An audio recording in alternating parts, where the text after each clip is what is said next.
I'm not tripping, y'all tripping. Y'all know y'all tripping, right? Y'all tripping for real.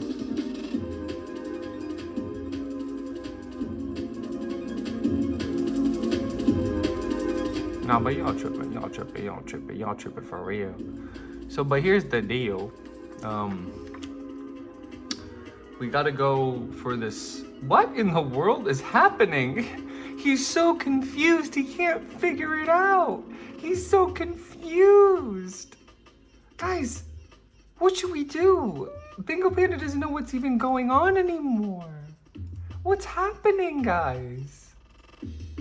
It's like, hello? It's like, what? What is happening? What's going on? Guys, what happened? What's going on? Bingo Panda's confused. Can someone explain it to him? Can someone explain it to him? Guys, would anybody be able to explain to little Bingo Panda what's going on to him? Could someone explain?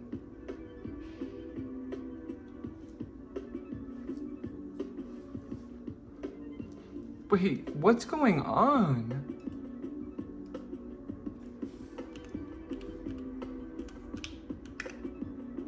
Wait, what? What's happening? What is this? Guys? Guys, what's going on? What's happening now? I don't understand. Guys? What do you guys think it's gonna be? Which one of these options do you believe it's gonna be? From the bottom of your heart. Just let me know. You can let me know. It's not hard to just let me know, sweetie. Is it? Come on, sweetie. Let me know, sweetie.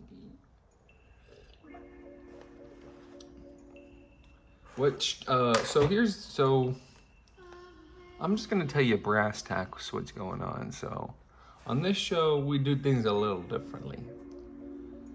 We do a little spin of the wheel, and whichever thing spins on the wheel is the thing that we pick. And then but then when we spin the wheel, then you have to pick which one of these that you think it's gonna be. And if you get it right, you get a prize. That's the cool part. So we're playing 9 games right now, but you know, it doesn't look like it, right? Because it looks like there's only 7 games here. That's because a couple of them are temporarily out of commission. Just temporarily. They will be coming back.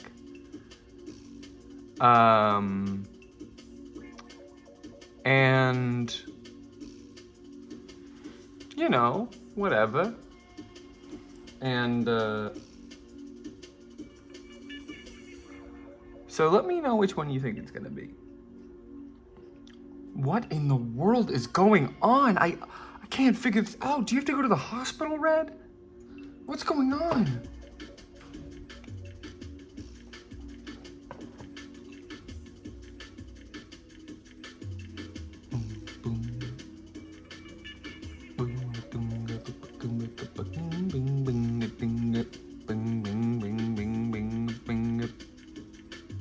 What, again? This is crazy. It's been this like 8 times in a row. No, it's been this like 5 times ever since we have 8 things. And I just wanted to play a game.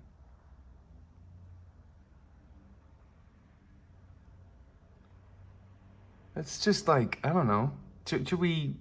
What should we do? I don't know.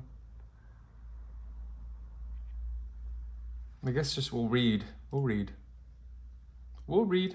It's not a problem. So this is chapter 6 of Cormac McCarthy's Blood Meridian. and we've been reading through this book. It doesn't quite make sense the way I'm doing it, but, you know. What are you gonna do? I'm only one guy. I'm only so smart. So it's in the streets. Brass Teeth, Los Hierticos, a veteran of the late war, Nier, Donovan, the Lipan Burial, Gold Seekers, the Scalp Hunters, the Judge, freed from the prison, que se meten en le pez. With daylight, men rose from the hay and crouched on their haunches and regarded the new arrivals without curiosity. They were half naked, and they sucked their teeth and snuffled and stirred and picked at themselves like apes. A charry light had washed a small window from the dark, and an early street vendor began to cry his wares. Their morning feed was bowls of cold pinole, and they were fitted with chains and routed onto the streets, clanking and stinking, overseen all day by a gold-toothed pervert who carried a pileated rawhide curt and harried them down the gutters on their knees, gathering up the filth. Onto the wheels of the vending carts, the legs of beggars dragging behind them their sacks of refuse. In the afternoon, they sat in the shade of a wall and ate their dinner and watched two dogs hung together in the street sidle and step. "How do you like city life?" said Tonevine. "I don't like it worth a damn so far.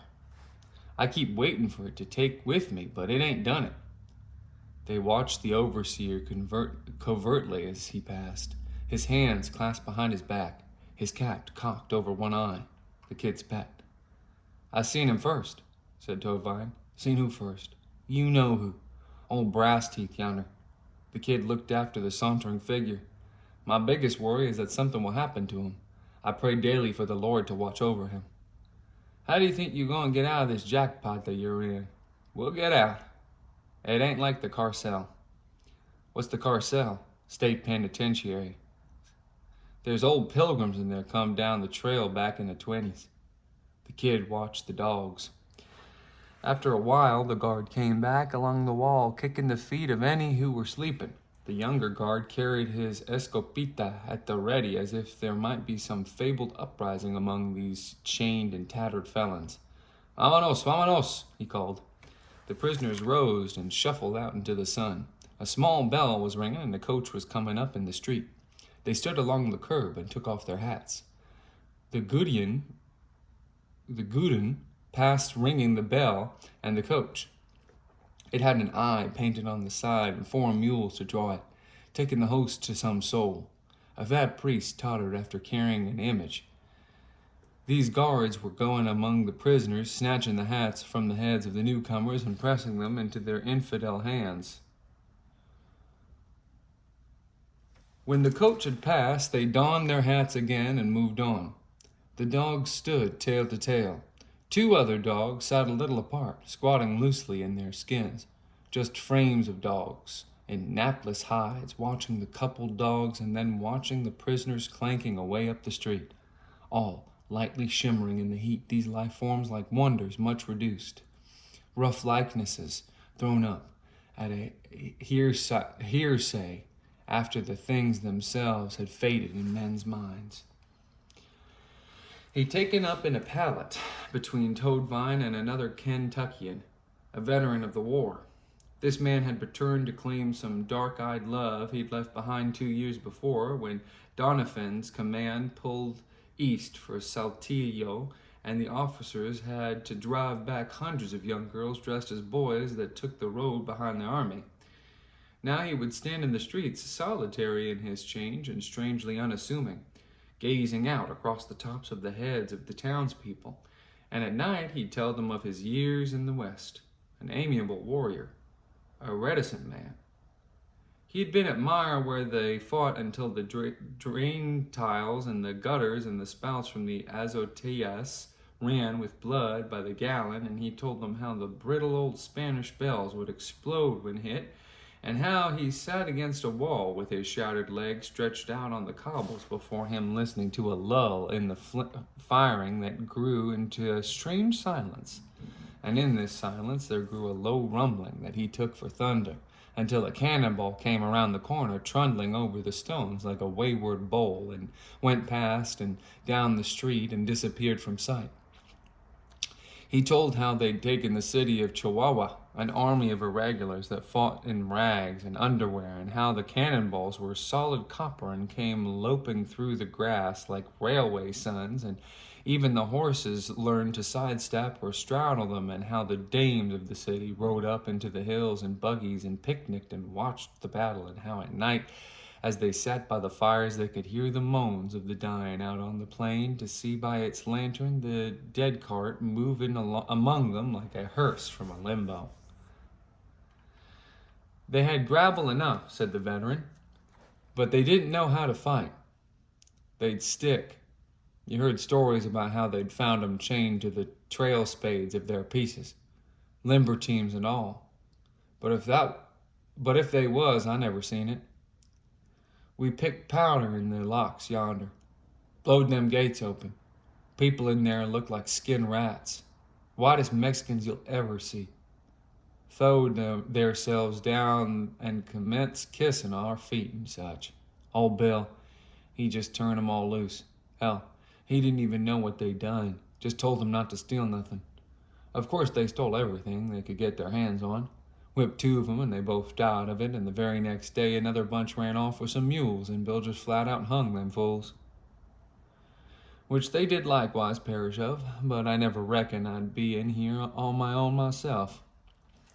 They were squatting cross-legged by candlelight, eating from clay bowls with their fingers. The kid looked up. He poked at the bowl. "What is this?" he said.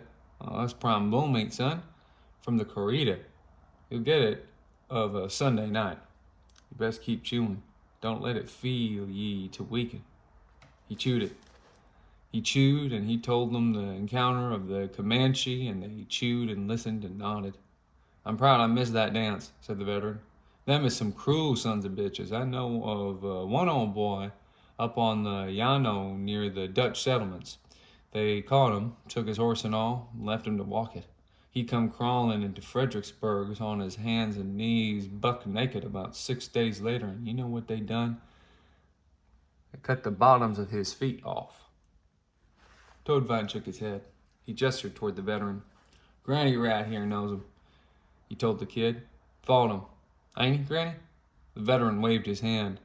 "Shot some stealing horses and all, down towards Saltillo. Wasn't nothing to it. There was a cave down there that had been Lipan burial. Must have been 1,000 Indians in there, all setting around. Had on their best robes and blankets and all. Had their bows and their knives, whatever. Beads. Mexicans carried everything off. Stripped them naked. Took it all. They carried off whole Indians to their homes and set them in the corner all dressed up, but they began to come apart when they got out of that cave air, and they had to be thrown out. Towards the last of it, there was some Americans went in there and scalped what was left of them and tried to sell the scalps in Durango. I don't know if they had any luck about it or not. I expect some of them Indians had been dead 100 years. Toadvine was toweling up grease from his bowl with a folded tortilla. He squinted at the kid in the candlelight. "What do you reckon we could get for old Brass Teeth's teeth?" he said. They saw patched Argonauts from the States driving mules through the streets on their way south through the mountains to the coast. Gold seekers, itinerant degenerates bleeding westward like some heliotropic plague. They nodded or spoke to the prisoners and dropped tobacco and coins in the street beside them. They saw black-eyed young girls with painted faces smoking little cigars, going arm in arm and eyeing them brazenly. They saw the governor himself erect and formal within his silk mullion sulky clatter forth from the double doors of the palace courtyard, and saw one day a pack of vicious-looking humans mounted on unshod Indian ponies riding half-drunk through the streets, bearded, barbarous, clad in the skins of animals stitched up with and armed with weapons of every description. Revolvers of enormous weight and bowie knives the size of claymores and short two-barreled rifles with bores you could stick your thumb in, and the trappings of their horses fashioned out of human skin, and their bridles woven up from human hair and decorated with human teeth, and the riders wearing scalpulars or necklaces of dried and blackened human ears. The horses were all looking and wild in the eye, and their teeth bared like feral dogs, and riding also in the company a number of half-naked savages reeling in the saddle, dangerous, filthy, brutal, the whole like a visitation from some heathen land where they and the others like them fed on human flesh.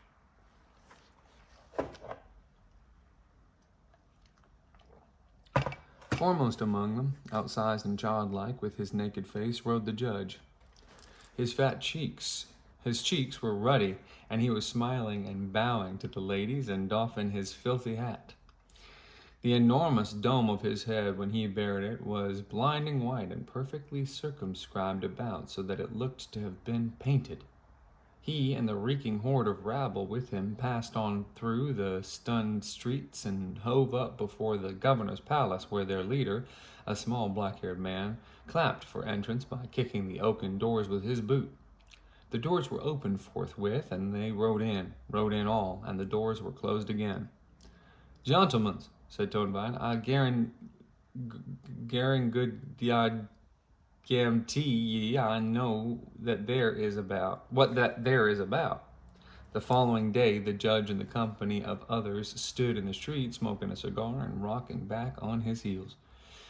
He wore a pair of good kid-skin boots, and he was studying the prisoners where they knelt in the gutter, clutching up the oath with their bare hands. The kid was watching the judge. When the judge's eyes fell upon him, he took the cigar from between his teeth and smiled, or he seemed to smile. Then he put the cigar between his teeth again. That night, Toadvine called them together, and they crouched by the wall and spoke in whispers. "His name is Glanton," said Toadvine.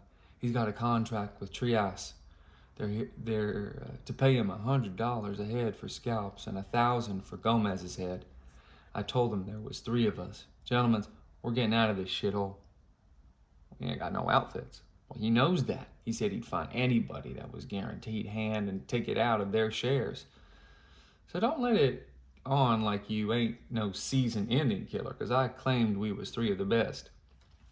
3 days later, they rode out single file through the streets with the governor and his party, and the governor on a pale gray stallion, and the killers on their small war ponies, smiling and bowing, and the lovely dark-skinned girls throwing flowers from the window and some blowing kisses, and small boys running alongside the old men, waving their hats and crying out huzzahs, and Toadvine and the kid and the veteran bringing up the rear. The veteran's feet tucked into tapaderos slung nearly to the ground, so long were his legs, so short of the horses. Out to the edge of the city by the old stone aqueduct, where the governor gave them his blessing and drank their health and their fortune in a simple ceremonial, and they took the road up country. Wow, shorter chapter, but that's interesting. Now, what in the world was Bingo Panda saying? What in the world is happening?